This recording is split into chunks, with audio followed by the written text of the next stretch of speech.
हमल के दौरान कमर के निचले हिस्से का दर्द यानी लो बैक एक इन प्रेगनेंसी, इसकी क्या वजूहात होती हैं, इसका इलाज क्या होता है और डेंजरस सिम्टम्स कौन से हैं, इन सब के बारे में आज की वीडियो में हम बात करेंगे।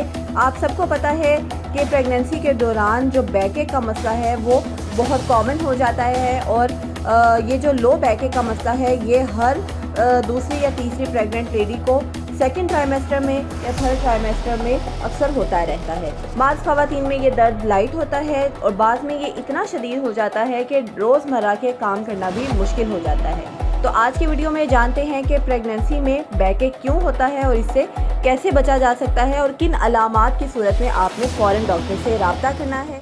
This is me doctor Abira Ali, I am a gynaecologist. Video complete देखिएगा। प्रेगनेंसी में बैक एक होता क्यों है?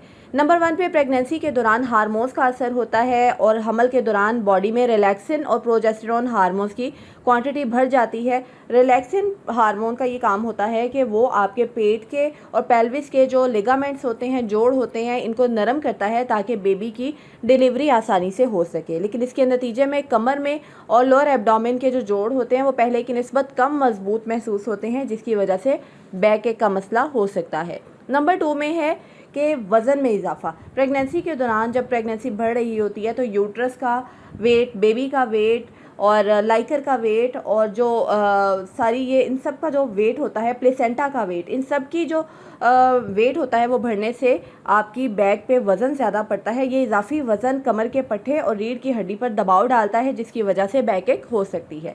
नंबर 3 पे है आपकी बॉडी का बैलेंस चेंज होना। जैसे जैसे बेबी बड़ा होता है पेट आगे की तरफ निकलता जाता है, जिसकी वजह से जिस्म का सेंटर ऑफ ग्रेविटी चेंज हो जाता है और प्रेग्नेंट लेडीज़ गैर महसूस तरीके से अपनी कमर को पीछे की तरफ झुकाना शुरू कर देती हैं ताकि बैलेंस बरकरार रहे और ये मुसलसल दबाव फिर बैक एक का सबब बनता है। नंबर 4 पे है पेट के पट्टों का खिंचाव। प्रेगनेंसी के दौरान पेट के पट्टे एक्सपेंड करते हैं ताकि बढ़ते हुए बेबी के लिए जगह बन सके और इसी वजह से कमर को मुनासिब सपोर्ट नहीं मिलती और कमर के जो पट्टे होते हैं उन पे इजाफी बोझ पड़ता है और बैक एक हो सकती है। नंबर 5 पे है ज़्यादा देर बैठना या खड़े रहना। दफ्तर में काम करने वाली ख़वातीन या घर के काम करने वाली ख़वातीन अगर एक ही पोजीशन में ज़्यादा देर रहें तो कमर दर्द बढ़ सकता है। नंबर 6 पे है ज़हनी स्ट्रेस और थकन। इसकी वजह से भी आपके पट्टों में खिंचाव महसूस हो सकता है और बैक एक भी हो सकती है। प्रेगनेंसी में कमर दर्द किस जगह पर महसूस होता है? डिफरेंट जगहों पर आपको बैक एक महसूस हो सकती है। सबसे कॉमन कमर के निचले हिस्से में पेन है। इसके अलावा हिप्स के ऊपर वाली जगह और एक जगह पे भी पेन हो सकती है और या दोनों साइड्स पे भी पेन हो सकती है और सम टाइम ये थाइज़ में भी पेन जाती है और एब्डोमेन के लोअर पार्ट में भी आपको इस तरह की पेन महसूस हो सकती है। बाज़ ख़वातीन में दर्द चलने फिरने या सीढ़ियाँ चढ़ने से ज़्यादा भी हो सकती है। कुछ ख़वातीन में ये बैक एक का मसला ज़्यादा ख़तरनाक होता है।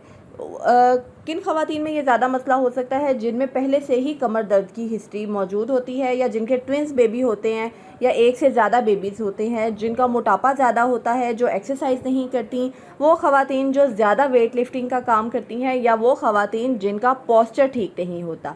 तो प्रेगनेंसी में बैक एक से बचने के लिए आप क्या कर सकती हैं? सबसे पहले तो आपको अपना पोस्चर ठीक करना है। खड़े होते वक्त आपने अपने जो शोल्डर्स हैं वो स्ट्रेट रखने हैं, ज़्यादा झुक के नहीं चलना, पेट को गैर ज़रूरी तौर पे आपने बहुत ज़्यादा आगे नहीं निकालना और बैठते वक्त भी आपने कमर के पीछे छोटा सा तकिया रखना है और चेयर के ऊपर आपने स्ट्रेट बैठना है और अपनी लेग्स को भी मुनासिब सपोर्ट देनी है। कंफर्टेबल शूज़ पहने, हाई हील्स वाले शूज़ को अवॉइड करें, इससे आपकी बॉडी का बैलेंस ख़राब हो सकता है और बैक एक बढ़ सकती है। फ्लैट और कंफर्टेबल शूज़ इस्तेमाल करें, भारी वज़न ना उठाएं।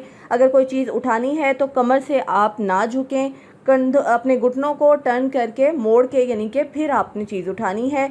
और प्रेगनेंसी में कमर दर्द के लिए कुछ एक्सरसाइजेज भी हैं। रोज़ाना 20 से 30 मिनट की हल्की वॉक आपके बैक के मसल्स को मजबूत बनाती है। पेल्विक टिल्ट एक्सरसाइजेज कर सकती हैं। ये एक्सरसाइज कमर के निचले हिस्से पर दबाव कम करती है। Cat and camel stretch exercises भी सेफ़ हैं ड्यूरिंग प्रेगनेंसी। ये भी आपके बैक के मसल्स को आराम देती हैं। प्री नेटल योगा, अगर कोई एक्सपर्ट इंस्ट्रक्टर है तो वो आपको इसके बारे में गाइड कर सकता है। सोने का सही तरीका, प्रॉपर पोजीशन में आपने सोना है, बाईं करवट पे सोना है बेहतरीन पोजीशन है।